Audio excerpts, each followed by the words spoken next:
The first summer blockbuster of 2024 is here, even if the opening box office weekend did not quite measure up to blockbuster status. But two of the hottest stars in Hollywood team up for this one. Let's talk about The Fall Guy.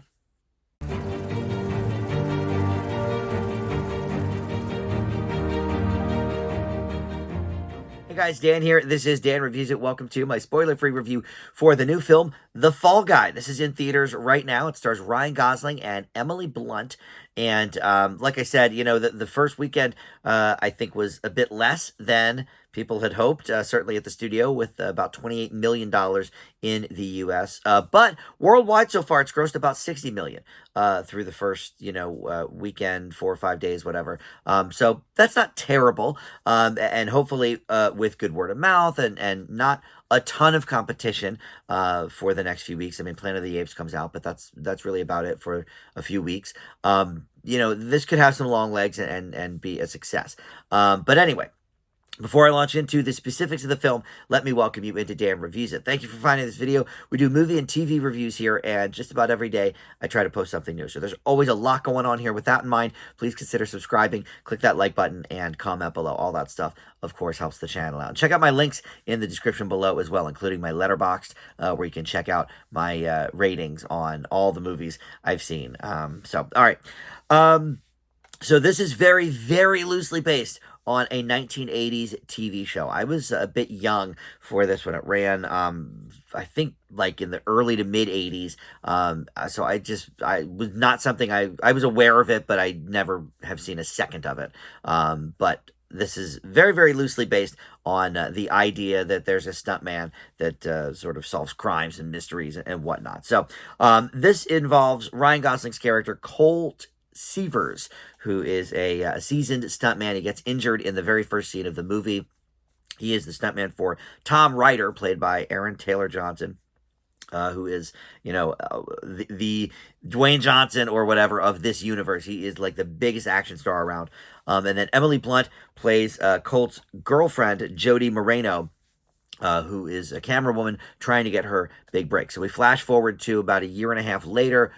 Colt has healed up from his injuries, and Jody is first time directing a film. She's finally getting her big break, and so Colt gets called up to do this gig, but they haven't seen each other in a while. They are estranged because of his injuries, and he felt really bad contacting her or what have you. They get into that in the movie, and anyway.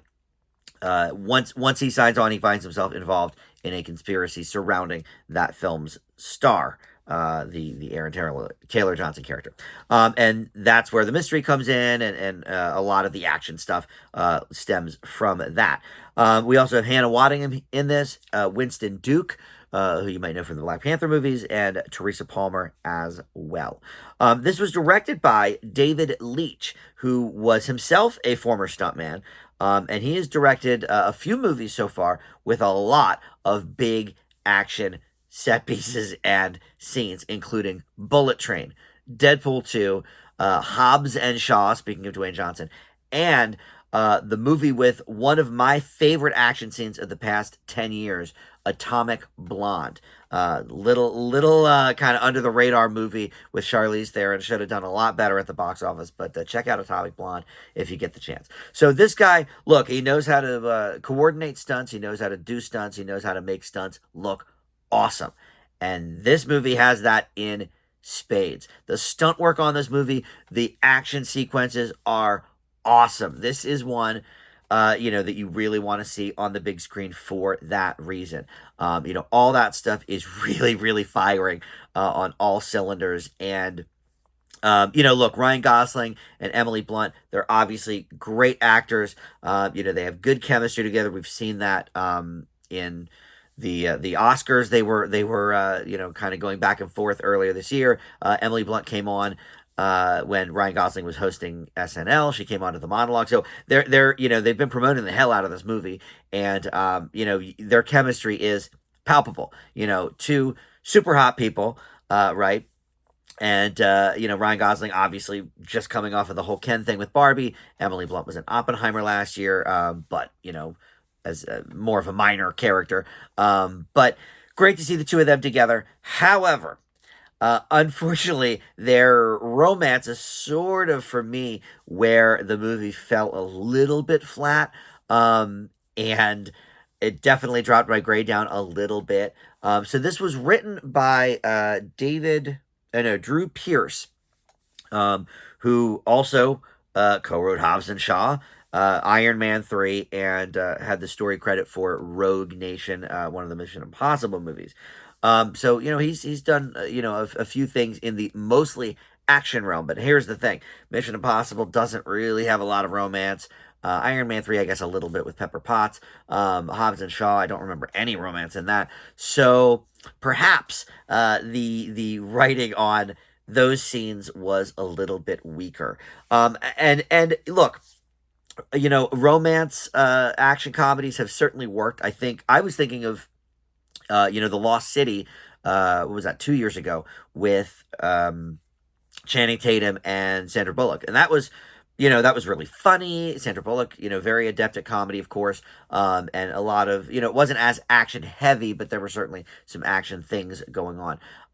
But here, I think that one needed to be tweaked a little bit. That romance did not, I mean, the romance itself is fine, but just those scenes weren't as comedic as I think they wanted them to be. I will say, this movie does do one of the things I really typically don't care for, and that is a karaoke scene.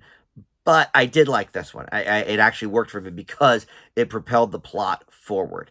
And so I will give a credit for that. When she says to him, "Oh, I'm going to be at the karaoke bar later," I was like, "Oh God, we're going to do a karaoke scene." But it actually worked out for me, because it helped move the plot along and gave you some insight on some of the characters. And I won't say any more than that. But in any event, I think this is a pretty solid opening blockbuster for the summer. We'll see how the rest of the summer shapes up. Like I said, Planet of the Apes is next week. I'm kind of sick of those movies, but I'll watch it. But I leave The Fall Guy with a B. Definitely one to check out with those explosions and everything on the big screen. All right, thanks for watching Dan Reviews It. I'll see you next time. Bye.